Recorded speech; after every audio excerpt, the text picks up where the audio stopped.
Major funding for KPBS Evening Edition has been made possible in part by Bill Howe Family of Companies, providing San Diego with plumbing, heating and air, restoration, flood and remodeling services for over 40 years. Call 1-800-BILL-HOWE or visit billhowe.com. And by the Conrad Prebys Foundation, Darlene Marco Shiley, and by the following.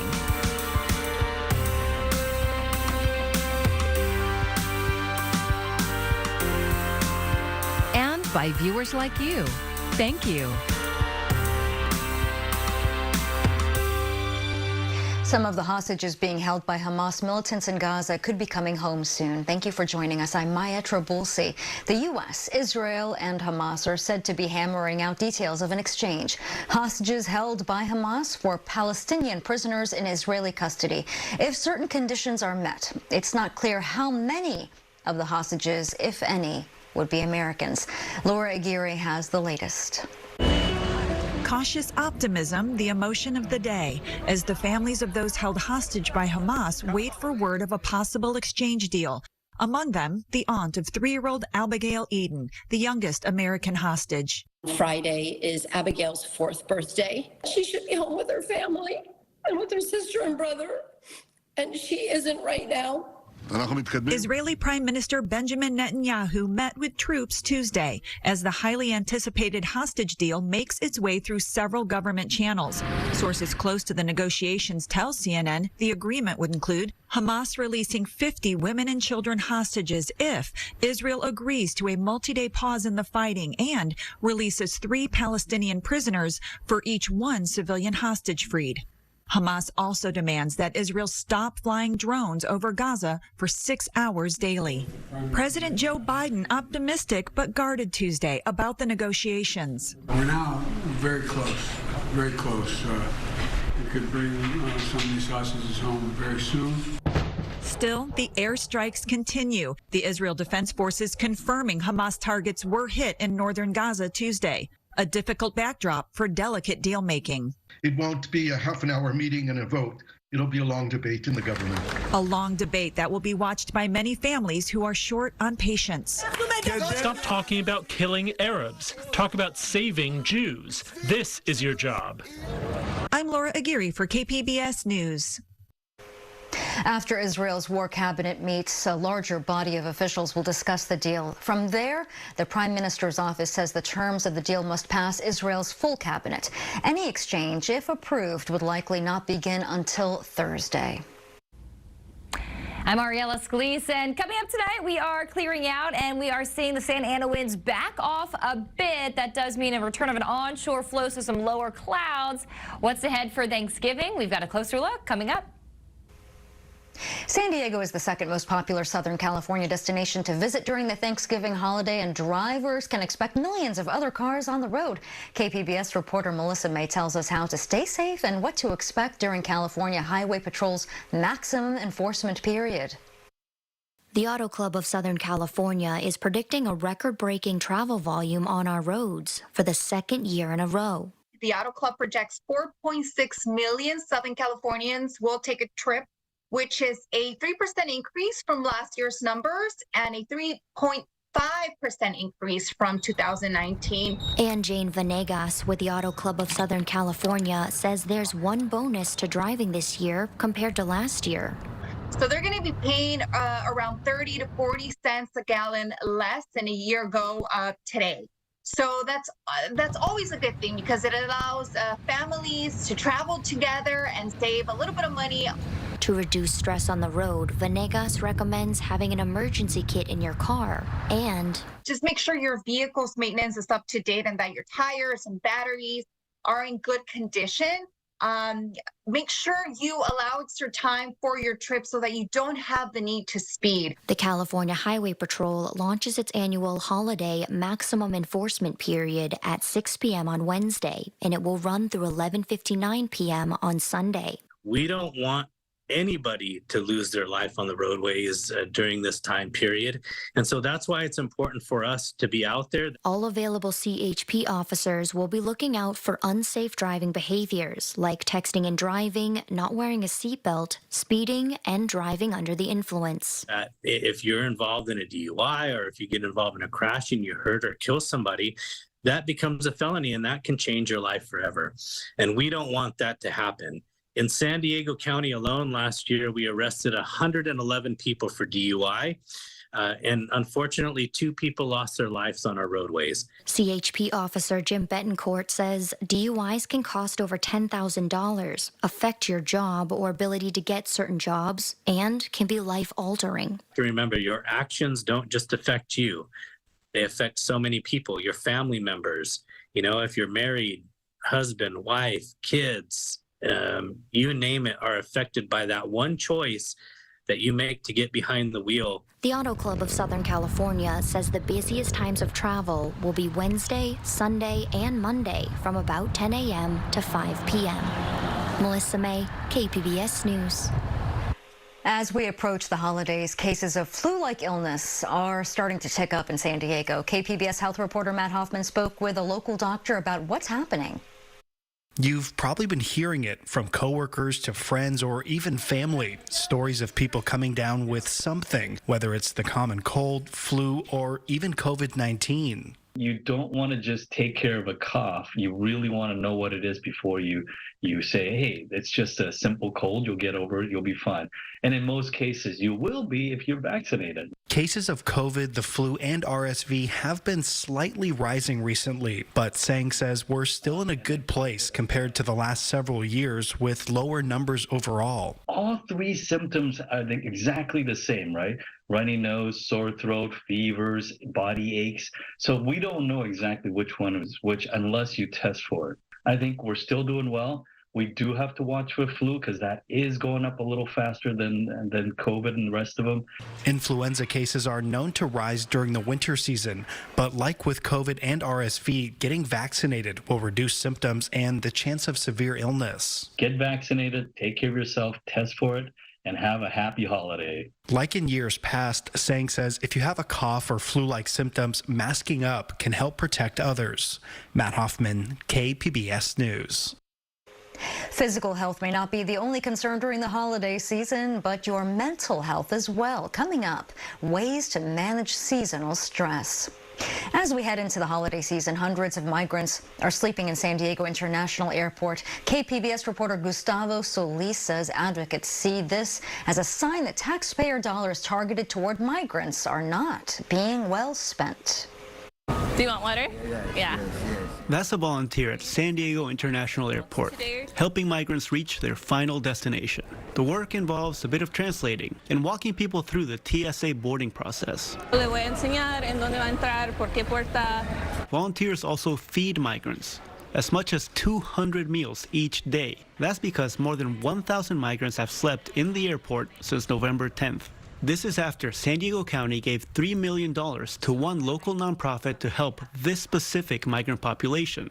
Other migrant organizations say the money is not being spent wisely. There are, over 100 people sleeping in the airport every night. That's Lindsay Toslowski, Executive Director of the Immigrant Defenders Law Center. That's the nonprofit helping migrants at the airport. People are arriving with no flights at all. So they get there and they, then are sleeping in the airport trying to figure out their flights still. And some of those with flights are being sent to places where they have no support system.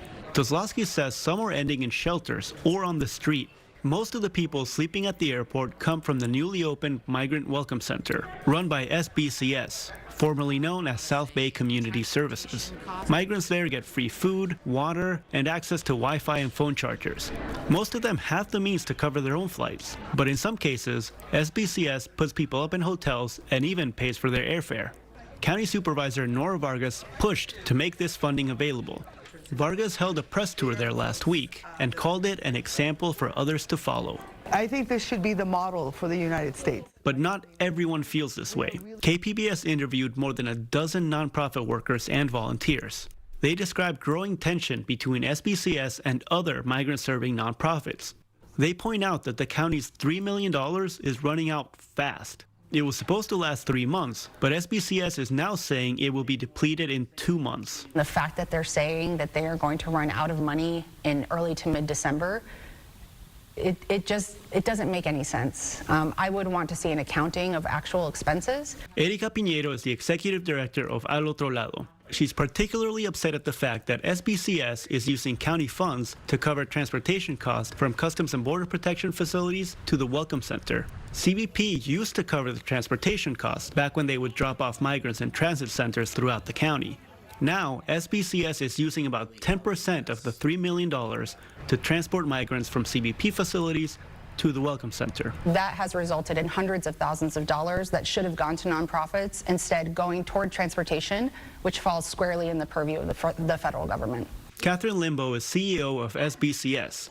She says keeping services at the transit center would have been way more expensive than covering transportation costs in a centralized location. Anyone who was at IRIS and is here today can say that it's a better site. SBCS stands behind their work. This is a totally unprecedented situation in San Diego. And without the Welcome Center, they say some of those migrants would end up in the streets of San Diego. Lembo acknowledges tension between SBCS and the other nonprofits, but says the Welcome Center has provided services to more than 22,000 people since it opened. And she considers that a lot of help for $3 million. If you look at this center and you spend any time at this center, you will know that the migrants are getting good services. Back in San Diego International Airport, volunteers continue to struggle to keep up with the number of migrants showing up. What's most concerning to Kozlowski is that some of the migrants at the airport are being flown to cities where they don't know anyone. Flights are being purchased for them to go to New York or to Seattle or to other places where if they don't have a sponsor, they're essentially just entering into the migrant sheltering system of that other city. That is actually no different than what Governor Abbott does in filling buses in Texas and sending them to other places around the country. Gustavo Solis, KPBS News. After a disappointing season and the departure of manager Bob Melvin, the Padres today announced a new skipper at the helm. As KPBS reporter Alexander Wynn shows us, it's a familiar face for fans.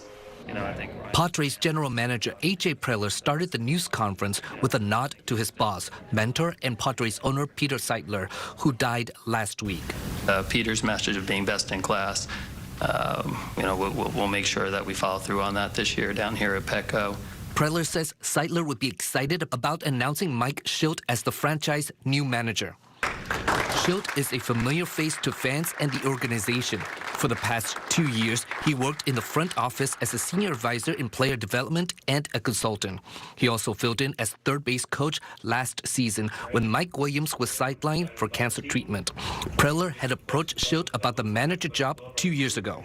Mike honestly just said he probably wasn't ready at that moment. Preller says Shildt will be a good fit for the organization now.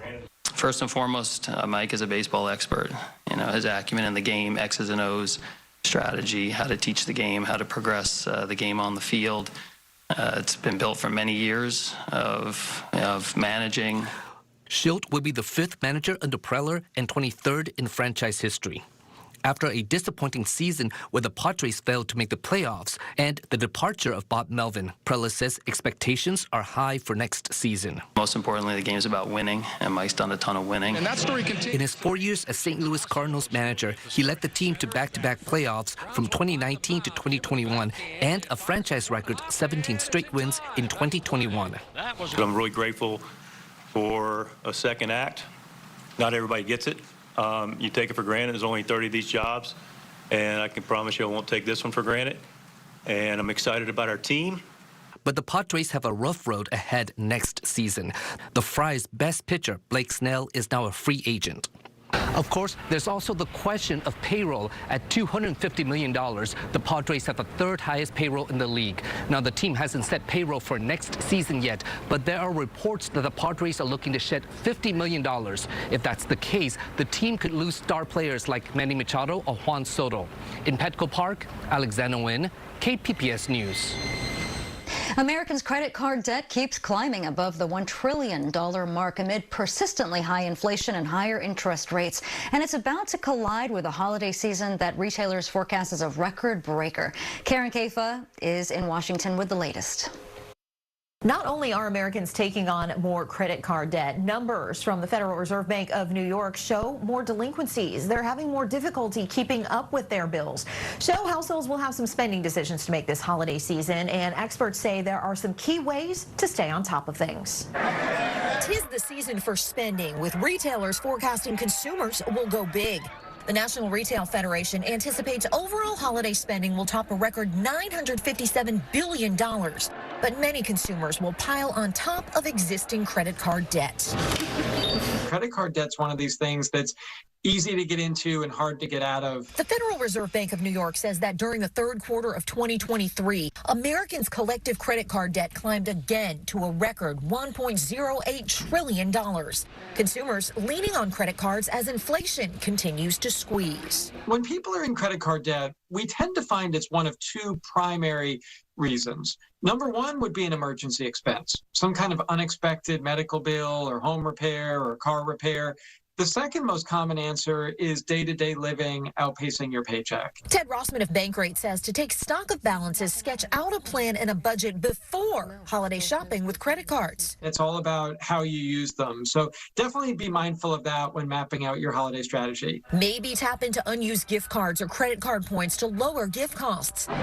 Also consider a zero balance transfer credit card to move high interest, high cost debt over to a new card with a 0% grace period that can last as 21 months and cut interest payments.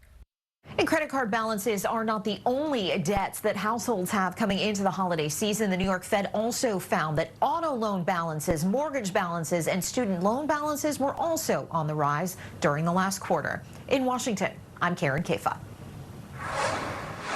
Retailers say the rush to bust down doors for Black Friday deals may be a thing of the past. That's because many stores have held sales for weeks now leading up to Black Friday. Online shopping is also taking away customers. The National Retail Federation predicts when all is said and done, holiday sales will jump 4% this year. That's less than the 5.4% increase last year. And if you're heading out on Friday, you can expect to see more modest sales of 25 to 30%. To Thanksgiving are typically filled with shopping, cooking, and travel. While these activities can be a source of joy, they may also be overwhelming to some. Ivan Rodriguez takes a look at how to make the most of the holidays. The holidays can provide a sense of gratitude, hope, and love for many, but gatherings can also create a mixed bag of emotions. The holidays is a time that people really put a lot of pressure on themselves to make sure everything is absolutely perfect.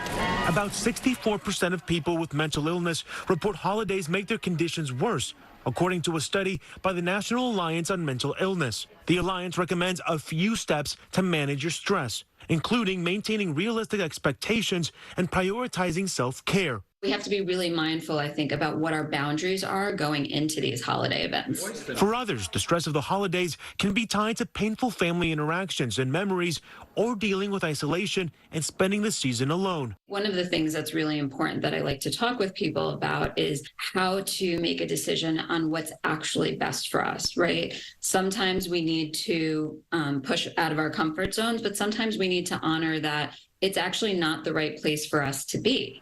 Experts say although everyone's holiday situation is unique, it could be beneficial to break from a traditional family gathering or habit. It's a wonderful time to start your own traditions that feel like really uplifting for yourself. Go to yoga on, one of the holidays, or volunteer at a soup kitchen, something that helps you feel part of a community or connected. I'm Ivan Rodriguez reporting.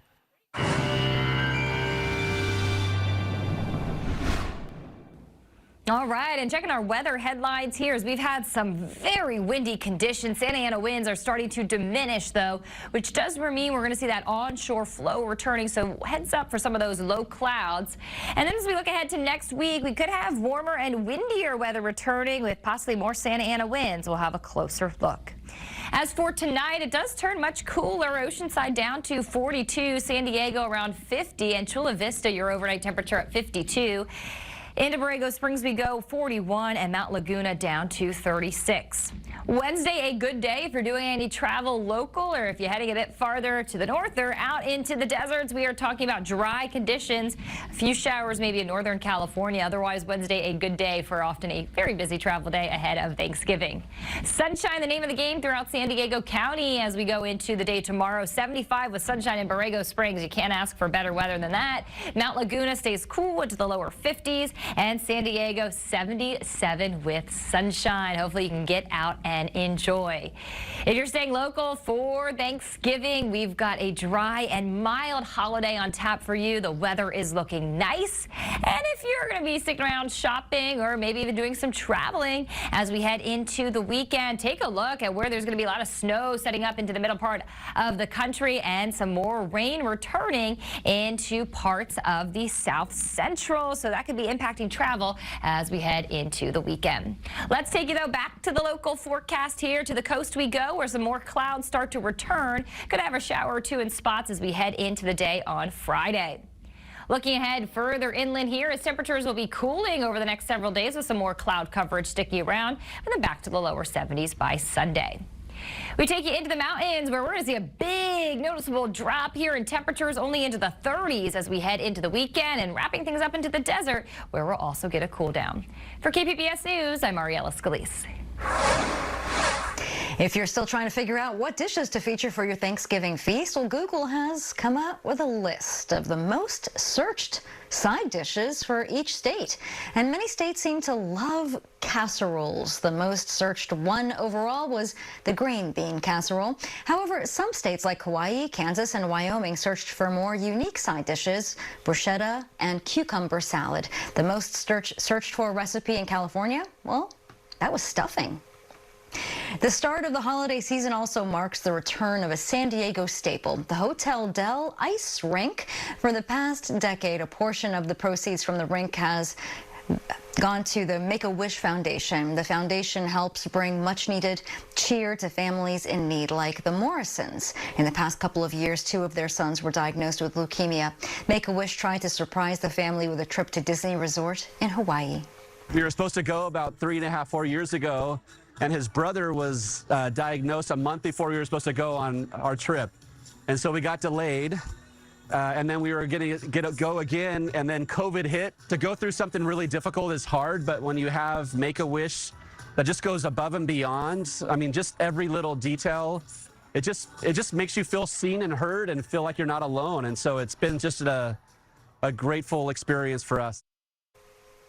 Skating by the Sea runs through January 7th, and general admission tickets cost $40.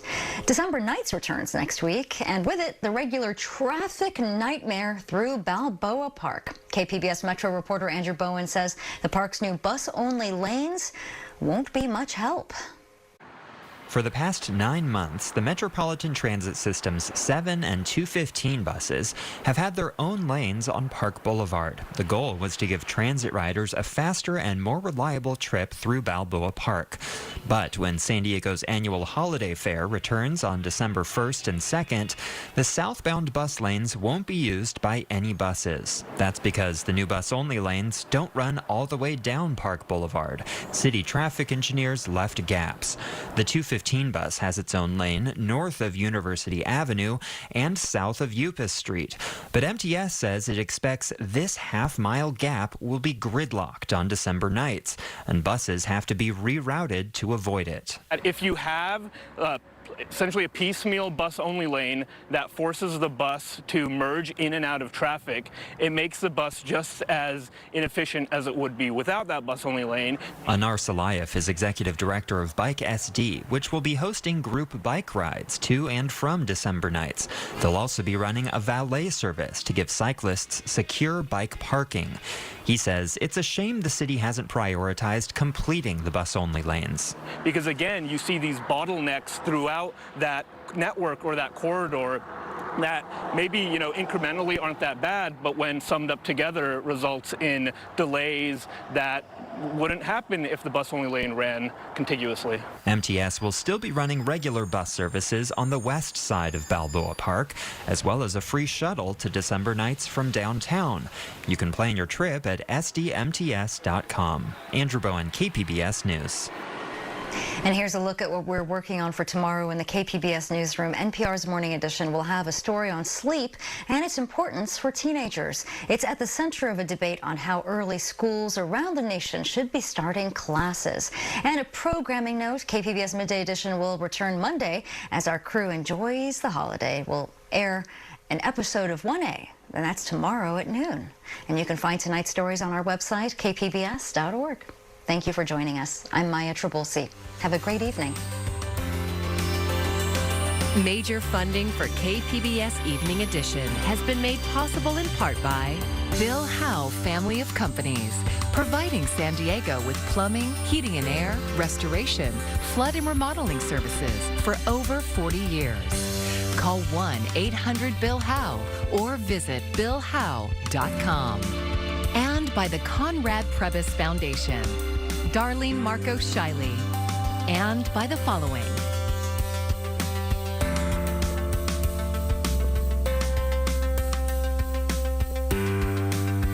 And by viewers like you.